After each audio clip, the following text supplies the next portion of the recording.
Les intérêts conjugués des compagnies de l'automobile, du pétrole et du pneu sont responsables du sabotage du transport en commun dans plusieurs villes en Amérique, et cela avec l'effet de promouvoir la vente de leurs produits. C'est ce qui ressort du rapport Bradford-Snell produit devant le sous-comité antitrust du Sénat des États-Unis en mars 1974. Notre correspondant à Washington nous en parle.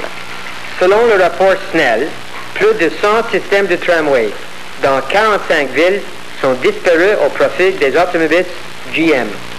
Ces autobus sont intentionnellement inconfortables, bruyants, polluants et inefficaces, de façon à encourager le transport par automobile privée. Le rapport ajoute que les intrigues de la compagnie GM se sont attaquées aux chemins de fer et aux autobus interurbains, résultant en un système de transport toujours plus coûteux, moins efficace et moins durable, en plus d'autres grandement dommageables pour les individus et les collectivités. On peut se demander qui se chargera d'enquêter sur la disparition de tramway à Montréal. Ici, Bob Silverman à Washington. À Montréal, incidemment, le rapport Marcil démontre qu'en 1975, la Ville de Montréal a subventionné chaque automobiliste sous forme d'entretien de rue, signalisation et autres services pour un montant de 150 $ contre 83 pour chaque usager du transport en commun. Si la subvention à chaque usager était de 150 $, les tarifs du transport en commun pourraient être baissés à 16 sous. L'industrie automobile est grande consommatrice de matières premières et d'énergie. En effet, selon la publication du Centre d'études pour le développement et le changement social de Cambridge, l'automobile consomme 36 % du zinc, 46 % de l'acier, 54 % du plomb, 64 % du caoutchouc synthétique, 68 % du caoutchouc naturel et 50 % des appareils radio produits annuellement. Souvent, ces éléments sont obtenus à même les ressources et la main-d'œuvre de pays en voie de développement. Au chapitre de l'énergie, en Amérique du Nord, 42 % de toute l'énergie consommée va à l'automobile. De sa fabrication à son élimination dans les cimetières d'auto, nous révèle la revue Québec Science. Une partie très infime du pétrole extrait, soit 3 gallons sur 100, servent au déplacement réel, le moteur à combustion interne lui-même présentant une très piètre performance et dissipant la plus grande partie de l'énergie en chaleur plutôt qu'en déplacement. Dans un rapport tiré de la revue Le Monde diplomatique, on arrive à la constatation que l'industrie automobile est une des industries qui a le moins progressé depuis sa mise sur pied. On peut donc parler de pyramide de gaspillage si l'on songe que toutes ces ressources sont englouties dans la production d'un véhicule qui serait avantageusement remplacé par du transport en commun. Incidemment, pour un même déplacement, le métro et l'autobus consomment jusqu'à 3 fois moins d'énergie par personne que l'auto. Au Québec maintenant, selon Statistique Canada, 1400 personnes ont été victimes de l'auto en 1975 seulement au Québec, soit une moyenne de 4 personnes par jour. Sur ce nombre, près de la moitié étaient des enfants de moins de 14 ans. Entre-temps, a eu lieu à Paris en septembre 1975 la conférence internationale pour l'amélioration des réseaux routiers. Notre correspondant nous donne des détails. À cette conférence, M. Norbert Seemann, responsable des autoroutes aux États-Unis, a fait la déclaration suivante. L'auto tue plus que les guerres. Depuis le début du siècle, a-t-il expliqué, l'auto a fait plus de 25 millions de victimes, alors que le nombre de morts pour la guerre s'élève à 23 millions et demi. De plus, nous avons appris à cette conférence que l'auto est la principale cause de mortalité pour les jeunes de 16 à 30 ans. C'est un bilan sombre pour la civilisation de l'homme au volant. Ici, Jean-Paul Laberge, à Paris.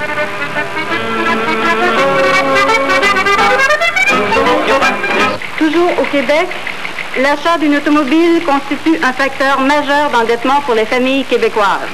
Notre reporter nous explique de quoi il s'agit.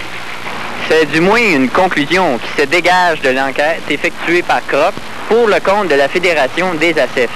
Il ressort de cette enquête que 70% des personnes interrogées possédaient une automobile. 59% d'entre eux avaient dû s'endetter pour acheter cette automobile. Soulignons que les compagnies d'automobiles consacrent à elles seules environ 500 millions de dollars en publicité chaque année dans le seul but de créer chez le consommateur le désir d'une automobile dont, en la datant parfois de qualité violent, de prestige et même parfois sexuel. La compagnie GM, tant qu'à elle, offre même du crédit à l'achat d'une auto par l'intermédiaire de sa filiale GM Acceptance. Le pourcentage des bénéfices à l'achat et les intérêts sur l'emprunt vont donc tous dans les mêmes goussets. Par ailleurs, selon le sociologue américain Ivan Illich, l'Américain type consacre environ 4 heures à son automobile, que ce soit pour la nettoyer, pour payer les contraventions, l'essence ou les impôts.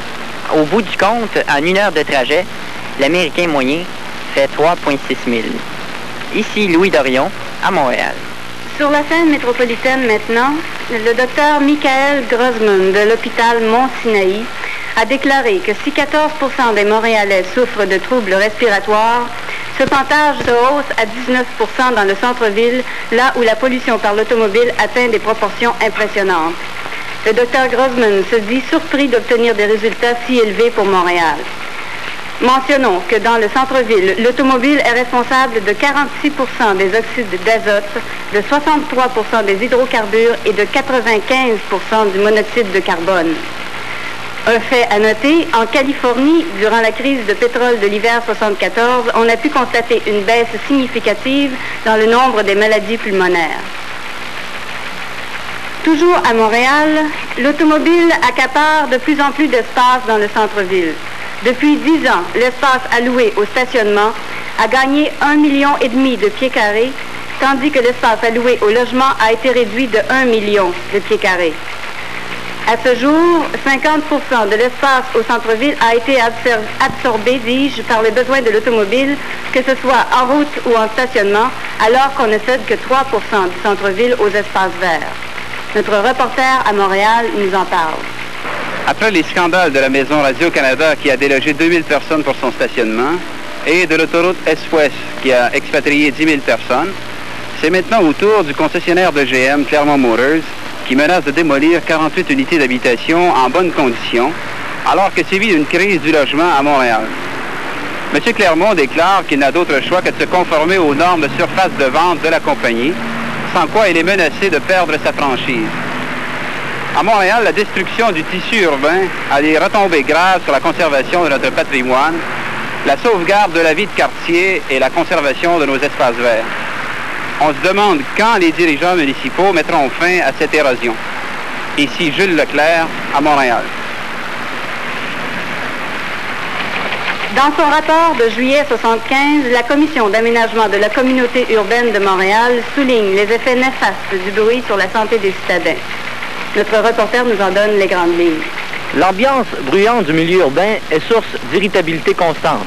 Des nuits de sommeil perturbées par le bruit font monter la fatigue. La tension se développe, les nerfs finissent par craquer. Une ambiance sonore excessive peut provoquer des difficultés dans l'accomplissement de notre travail. Ce sont là quelques-unes des conclusions contenues dans le rapport de la Commission d'aménagement de la communauté urbaine de Montréal. De plus, les experts en sont venus à la conclusion que l'exposition à des sons très intenses peut devenir une cause de surdité temporaire partielle. Les enfants sont particulièrement sujets à ces surdités à cause de la fragilité de leur tympan. Toujours selon ce rapport, le déplacement des véhicules motorisés produit la plus grande partie du bruit de fond dans les villes.